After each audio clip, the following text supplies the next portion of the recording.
Ho ho ho! Reddit L boyos, it got hacked. Now I know we all like to laugh, sometimes when stupid things happen on Reddit, but ladies and gentlemen, believe it or not, Reddit did get hacked again. Now I know it's easy to laugh at somebody and point fingers, but to be real, this is probably the best case example of how a company has responded, especially when it comes to a security hack like this. Now, to understand, Reddit is a big site. It's used by like, what, 50 plus million users every day? Absolutely massive forum that you can jump onto. There's like a subreddit for everything, okay? There's a subreddit for cars. There's a subreddit for air. There might even be a subreddit to finding Jeff the Killer's original image. So yeah, it's a big place. Now, of course, like every big place on the internet, people want to crack it, attack it, and steal the data inside.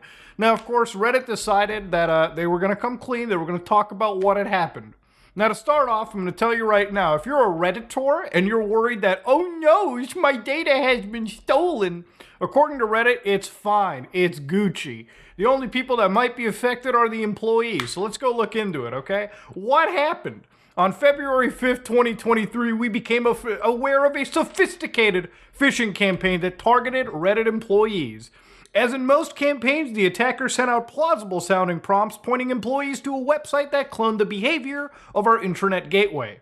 You might be like, whoa, classic Reddit L misspelling. No, intranet is actually them referring to the internal network that they have, meaning what goes inside the company that isn't necessarily completely connected to the internet of large.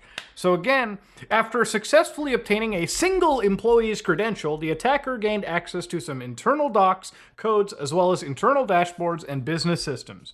We have no indication of breach on our primary production systems, basically production systems being like the actual like site, the live website. So whenever you go to reddit.com, you are connected to the production site, the production server.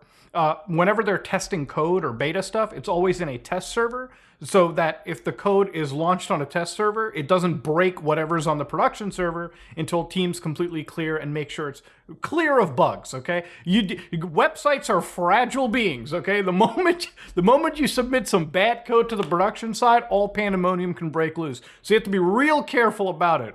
Now, of course, exposure included limited contact information for company contacts and employees, former and current, as well as limited advertiser information. So again, it's actually a fairly common thing. Now, when they talk about sophisticated phishing campaign, you might be like, wow, classic Reddit L, who falls for a phishing email? It's actually more common than you think. If you're not terminally online and you don't know what you're looking for, chances are you're probably going to fall for a phishing email at some point.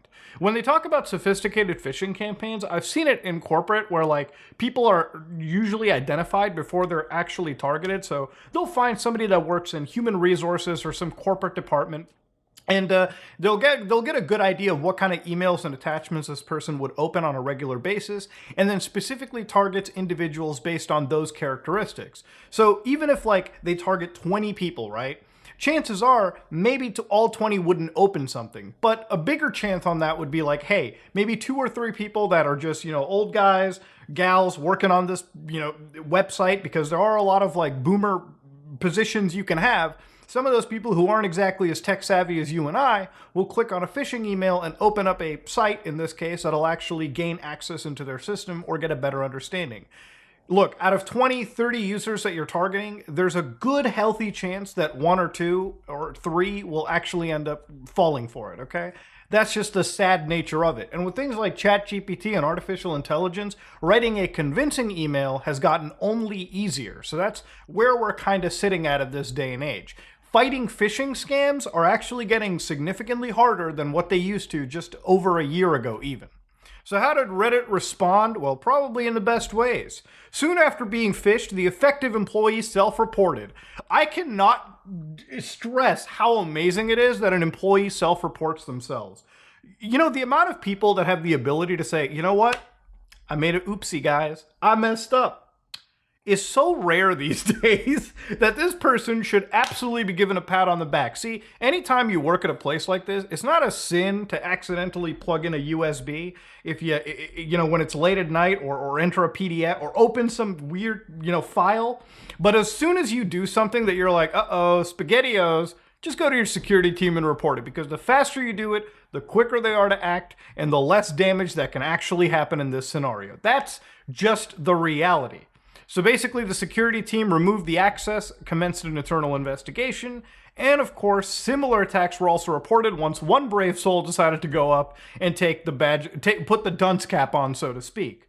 We're continuing to investigate and monitor the situation closely, but it's known that humans are often the weakest part. That is true, because computers, if they're updated and servers are taken care of, they usually are pretty strong and resilient. It's really human stupidity that causes these things to open up. That, and sometimes a baseball bat to the face, okay? You know, it's one of those things where it's like, my phone has Touch ID, my phone has Face ID, my phone uses a combination of biometrics. Bro, if somebody really wanted to actually open your phone, trust me, they'll get to your phone. They don't need no computer hacks to do it. They got some actual life hacks at that point.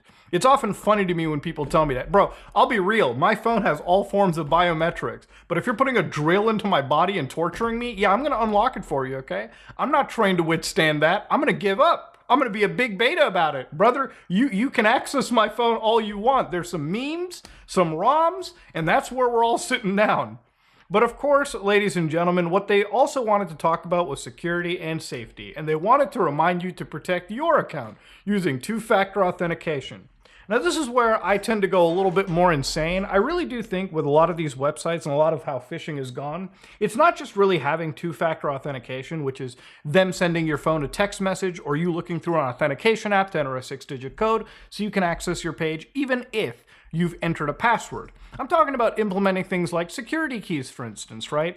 Any website, typically Google is probably the best example of this, or like any financial service, will typically allow you to add like security keys. So the little like YubiKeys, like actual USB keys that you can buy that allow you to add a cryptographic security signature to it that you can actually use in conjunction with signing in and, you know, them sending a text message or the 6-digit code that you get from an authentication app.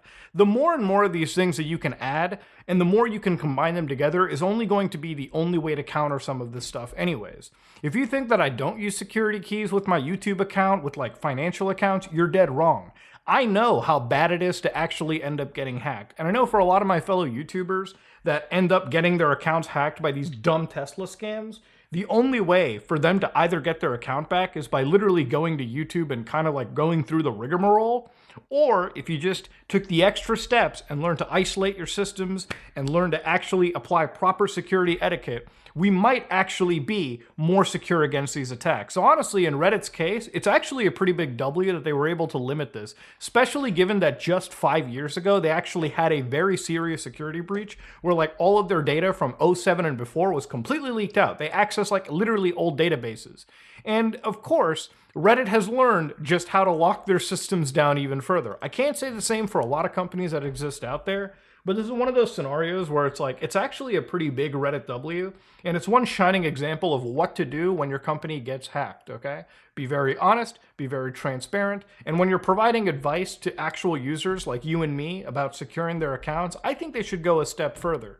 Honestly, Reddit should literally, most websites should allow us to secure our systems even further, because as time goes on, as AI technology gets stronger, and literally AI can write script kiddie-esque tools, it's only going to get better. We need to have more protections in place so we don't end up getting hacked. So yeah, Reddit got hacked, but hey, at least they took care of themselves in the best way possible. And that's a lot better than I can say for some companies out there, okay? Ladies and gentlemen, if you like what you saw, please like, comment, and subscribe. Dislike if you dislike it. Make sure you're secure. Make sure you're safe. Otherwise, you're going to be complaining to yourself when the shit hits the fan. This is me, Muda, and if you like what you saw, please like, comment, and subscribe. Dislike if you dislike it. I am